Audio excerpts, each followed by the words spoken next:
Upcoming Star Wars TV show Andor will address gender politics in the age of Palpatine.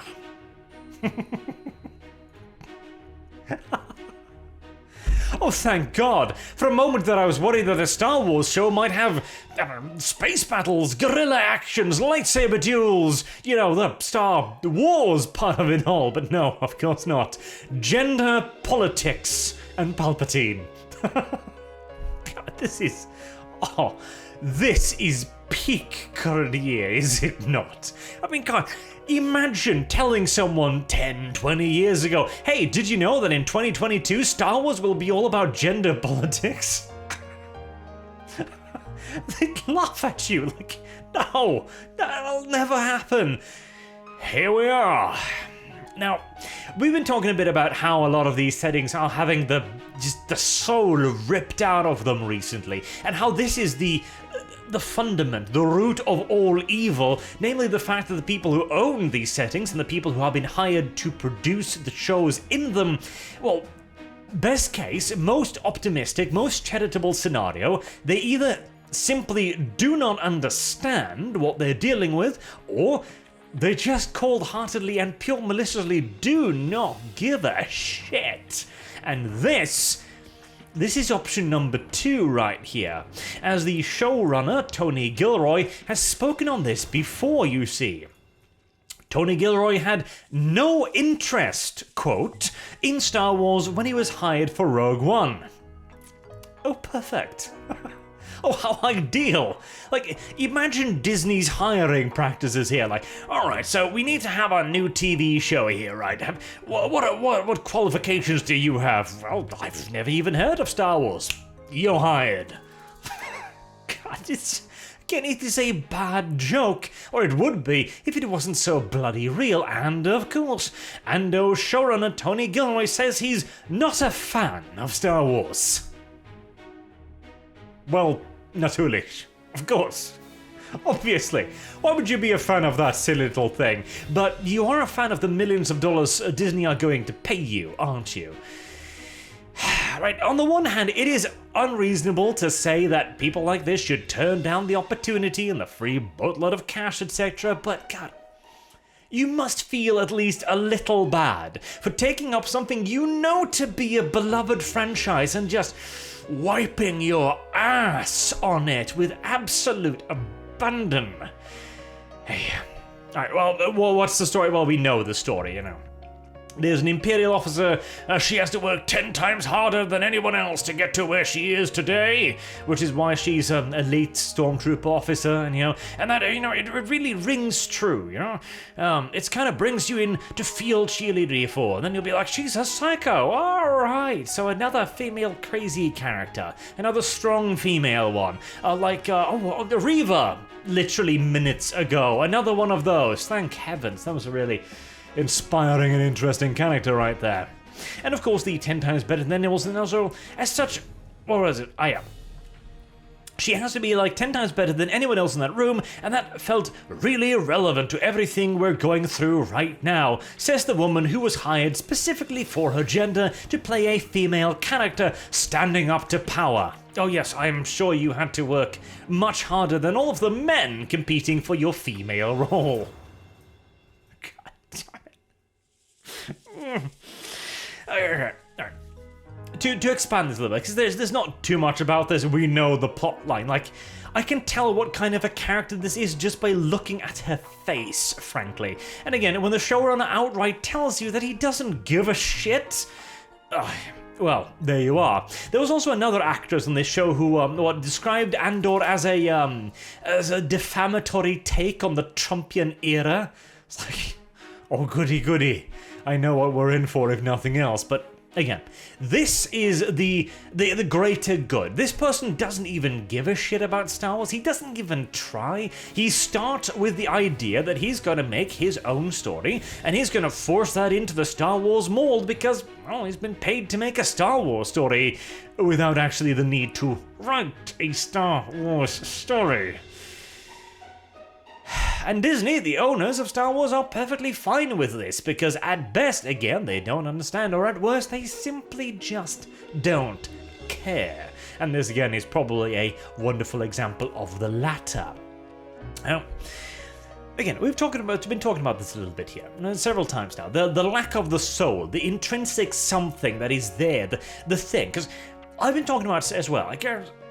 Let me flip this around, because I'm having a bit of a hard time articulating it, but I've previously said that what Star Wars could really need is something more like Band of Brothers. Like, screw the Jedi, screw the Sith, screw the lightsaber fighting, all of that. Instead go like, okay, what is Star Wars? And then just take that and boil it down a few notches. Make a squad of stormtroopers, or a squad of rebel soldiers, or better yet, both of them, and then show their opposing points of view, show their differences, show how they perceive the world as it would be. Delve deep into that Star Wars, because the key here is, of course, the Star Wars universe. I want to see why the stormtroopers fight for what they perceive to be something good. Or maybe it's just a job for them. Maybe they're raised from young children, maybe they're recruited from orphans, who knows? And how do the rebels view themselves? How do the rebels react to perhaps fermenting a rebellion on a planet that has genuinely benefited from the Imperium's occupation? Perhaps it was liberated from, some tyrannical regime. Like, there was even a comic surrounding this idea. As a bunch of miners were liberated by the Empire. Because in many places, the Empire is a positive force. Because if nothing else, they bring law and order after an age of lawlessness and war. And in many cases, stability, it in and of itself, can be a very, very good and beneficial thing, can it not? But again, the key here is this would be a very different Star Wars show, but it would be a Star Wars show at the heart of it. Meanwhile, and let's be fair, maybe he by accident manages to write a good Star Wars show, but when you go into it with the idea of writing about gender politics, somehow I don't find it particularly likely, in all due honesty. And this guy was also involved in Rogue One, which I honestly thought to be one of the better Star Wars movies, even though, again, frankly, it had very little to do with Star Wars. Again, there's the problem.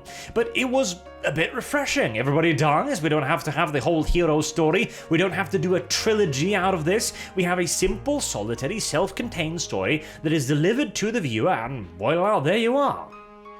It was kinda cool, considering everything else going on, but you can't get lucky twice in a row, now can ya? And the very idea, gender politics in the age of Palpatine. Now, this is also kind of the thing where people substitute what they don't know with what they do know. You tell this guy, okay, here's a Star Wars thing, maybe some internal politics, some Empire politics, how about that? Everybody loves that shit, right? How is the Empire actually doing? What are they doing? Why are they doing it? What are their motivations? How are they affecting the universe around them? And so the writer goes, I don't know diddly dick about Star Wars, nor do I give a shit to learn, so gender politics, I guess.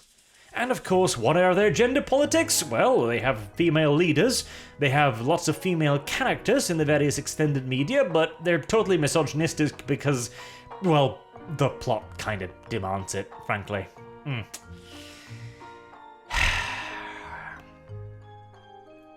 On the bright side, it is precisely shows like these that will provide us with the nice big stick with which to beat Disney over the head with. The stick with which to crush their little hopes and dreams and tell them that no, if you're gonna make a Star Wars show, maybe, just a recommendation here, hire somebody who gives a shit about Star Wars. Maybe there's a revolutionary idea. Maybe even hire someone who is a fan of Star Wars. Who knows? Maybe you might actually come up with something half decent. Unlikely though that might actually sound as well. Oy. Soul. It really is all about the soul. That is it. If you do not have the soul, if you do not have that genuine interest, if you do not have that spark, this is what you are going to circle around to, because it is all you know. It is a wonderful combination of not giving two shits and also having a greater good of your very own. Now, might Andor still be good? No. No, I don't think so. I have long since given up on that line of reasoning. I think Obi-Wan Kenobi was what really just killed that for me. The idea that, hey, it might not be awful. Well, a few episodes of Reva and Lola and Leia took care of that optimism. For the time being, if nothing else. And of course, and happily, we're not talking about another Sith sausage party. Oh, thank God. Too many male Sith around. To be fair, the last female Sith Inquisitor was pretty goddamn awful, so maybe they have a point there. God damn it, Andor. Speaking of, House of Dragon starts this weekend, so look forward to that. I'm sure it'll be absolutely brilliant, and we will be covering that on the channel too. Till next time, I've been Arch. Thank you all very much for watching, and I hope to see you all again soon. Till then, have a good day.